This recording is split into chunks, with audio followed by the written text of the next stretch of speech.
Hello అండి, hi అండి అందరికీ. కార్తీక పౌర్ణమి రోజు దీపాలు గుడిలో చూసారా ఎలా వెలిగించారో? నేను కూడా వెలిగించానండి. నక్షత్రమాల దీనికి ఎన్నైనా పెట్టుకోవచ్చు, 9, 11 వాళ్ళు పెట్టుకుంటారనమాట.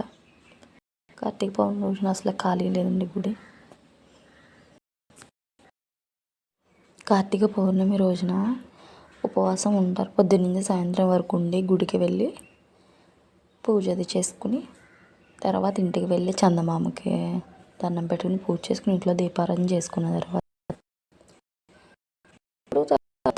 ఉపవాసం అనమాట. ఎర్లీగానే వచ్చాం టెంపుల్కి. 4:30 ఆ టైంకి వచ్చాం. ఇంటికి వెళ్ళేటప్పటికి 6:30 అలా అయింది.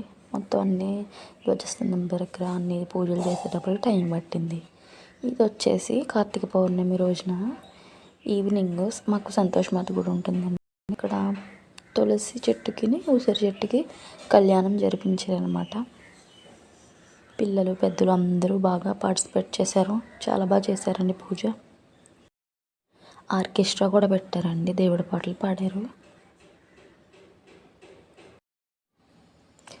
కలశాల మీద కొబ్బరికాయలు జాకెట్ ముక్క అన్నీ పెట్టి అక్కడ కూడా చేశారు పూజలు. చూసారు కదా, చివరి దాకా ఉన్నాయి. చాలా బాగా సెలబ్రేట్ చేశారండి. వచ్చిన వాళ్ళకి టిఫిన్స్ కూడా ఏర్పాటు చేశారు. చూసారు కదా ఇలా ఉంది పూజ. దీపాల వెలుగులతో ఎంత నిండుగా ఉందో. గ్రీషు చిన్ను వ్లాగ్స్ని సబ్స్క్రైబ్ చేసుకోండి.